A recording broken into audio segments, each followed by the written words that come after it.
এই মুহূর্তে রয়েছে শিয়ালদা স্টেশনে যাত্রী সহযোগে যে কাউন্টার রয়েছে তার সামনে দেখা যাচ্ছে যে যাত্রীরা কিন্তু বিক্ষোভ দেখাচ্ছেন। এখানে আরপিএফ এর তরফে তাদেরকে বোঝানোর চেষ্টা হচ্ছে এবং তাদের তরফে বারবার বলা হচ্ছে যে একের পর এক দূরপাল্লা ট্রেন কিংবা লোকাল ট্রেন সেগুলো এখনো পর্যন্ত কোনো অ্যানাউন্সমেন্ট করা নেই। সকালের 6টায় যে সমস্ত ট্রেন ছিল সেই ট্রেনের পর্যন্ত এখন কি আপডেট রয়েছে সেটা জানানো হয়নি। যাত্রী সহযোগে তারা কিন্তু জানার চেষ্টা করছেন, কিন্তু এখনো পর্যন্ত সুস্পষ্ট কোনো উত্তর যাত্রীরা পাচ্ছেন না। কেউ পরিবার নিয়ে এসেছেন, কেউ তার অসুস্থ বাচ্চাকে নিয়ে ট্রিটমেন্টের জন্য যাচ্ছেন। কোনো অ্যানাউন্সমেন্ট নেই, এনারা কোনো কথাই বলছে না। আমার কাঞ্চনজঙ্ঘা সকাল 6টার থেকে বাচ্চা অসুস্থ, তাকে নিয়ে বসে আছি। মানে টাইম তো দিচ্ছে না, ওরা বলছে অথচ যে মানে আমাদের কাছে কোনো আপডেট নেই। তো ওরা যখন জানে ট্রেনের কাজ চলছে, তো আমাদের তো প্রাইম তৎকাল ছিল, ওটা তো ক্যান্সেল করে দেওয়া হয়েছিল, তখন তো উচিত ছিল না টিকিটটা দেওয়ার। সব মিলিয়ে এই মুহূর্তে কিন্তু চরম অরাজকতা বলা চলে বা অচলাবস্থা বলা চলে কিন্তু এই মুহূর্তে শিয়ালদা স্টেশনে। দেখা যাচ্ছে যে একের পর এক যে ডিসপ্লে বোর্ড, সেখানে দেখা যাচ্ছে কল্যাণী স্পেশাল, সেখানে কোনো টাইম মেনশন নেই। হাসনাবাদ স্পেশাল, সেই ট্রেন কখন ছাড়বে কোনো কিছু সেখানে কিন্তু বলা হচ্ছে না এবং বারবারই বলা হচ্ছে যে তাদেরকে আপডেট করে দেওয়া হবে, কিন্তু যেটা যাত্রীরা বলছেন যে কোনোভাবে অ্যানাউন্সমেন্ট করা হচ্ছে না। যাত্রী সহযোগে আসার পরও তারা কিন্তু কোনো রকম সহযোগিতা পাচ্ছেন না বা তাদেরকে কোনো রকম ইনফরমেশন দেওয়া হচ্ছে না। ক্যামেরা অভিজিৎ দত্তের সঙ্গে সুকান্ত মুখোপাধ্যায়, এবিপি আনন্দ, কলকাতা। এদিকে অন্দরের কোন্দল প্রকাশ্যে আসার ক্ষেত্রে শাসক শিবিরও পিছিয়ে নেই। হাওড়ায় মন্ত্রী বনাম সাংসদের দ্বন্দ্ব। নবনির্বাচিত সাংসদ প্রসূন বন্দ্যোপাধ্যায়কে নিশানা করলেন মন্ত্রী মনোজ তিওয়ারি।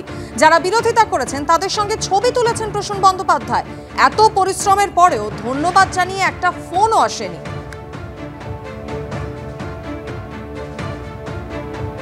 দিনে আমি প্রশ্ন করতে চাই প্রসূনদা, আপনি হয়তো ভুলে গেছেন কি যারা যারা আপনাকে চাইছিলেন না প্রার্থী হিসাবে, যারা যারা সাবোটাজ করছিল বছরের পর বছর, আমার সঙ্গে এত কথা হলো আপনার, আজকের দিনে আপনি আজকে 8 তারিখ হতে চলেছে প্রসূনদা, আমি এত দুঃখ পেয়েছি, মন খারাপ হয়েছে।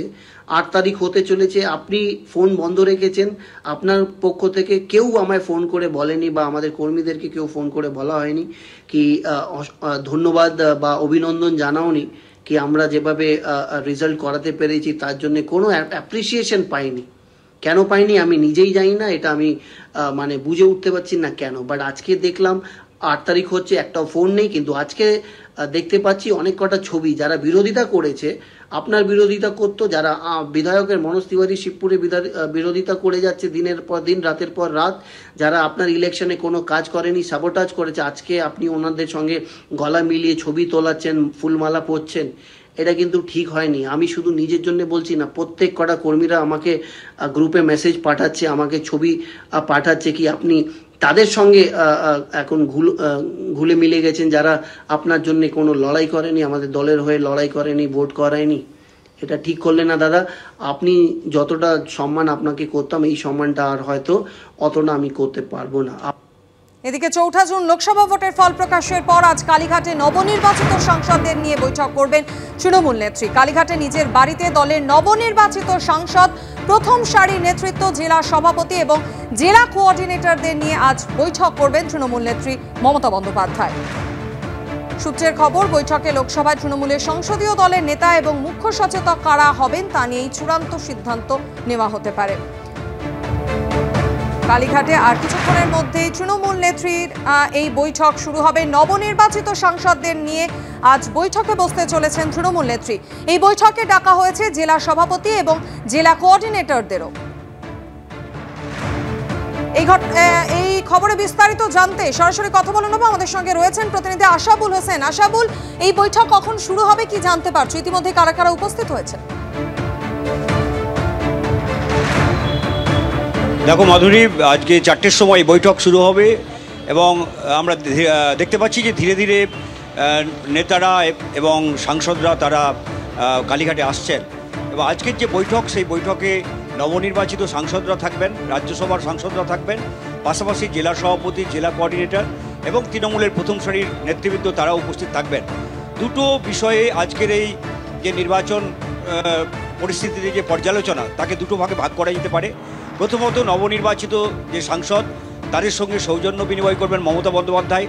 পাশাপাশি আগামী দিনে তৃণমূলের সংসদীয় দল কোন পথে এগোবেন তার দিক নির্দেশ মমতা বন্দ্যোপাধ্যায় করবেন। এবং তুমি জানো যে এবারের যে নির্বাচনে যে এমপিরা তারা নির্বাচিত হয়েছেন, তাদের মধ্যে 12 জন নতুন সাংসদ রয়েছেন। ফলে এরা সংসদের বিষয়গুলো তেমন জানেন না। ফলে তারা কিভাবে সংসদে পারফর্ম করবে সেই বিষয়টা নিয়ে তাদের প্রাথমিক পাঠ দেবেন মমতা বন্দ্যোপাধ্যায়।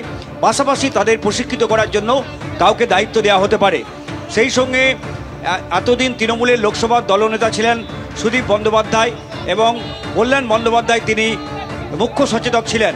আজকের বৈঠকে নতুন করে তাদেরকেই রাখা হবে না নতুন করে কাউকে নির্বাচিত করা হবে, কাউকে মনোনীত করা হবে, এই দুটি পরে তৃণমূলের লোকসভার দলনেতা এবং মুখ্য সচেতক সেই বিষয়টা নিয়েও আজকে মমতা বন্দ্যোপাধ্যায় চূড়ান্ত সিদ্ধান্তের কথা ঘোষণা করতে পারেন।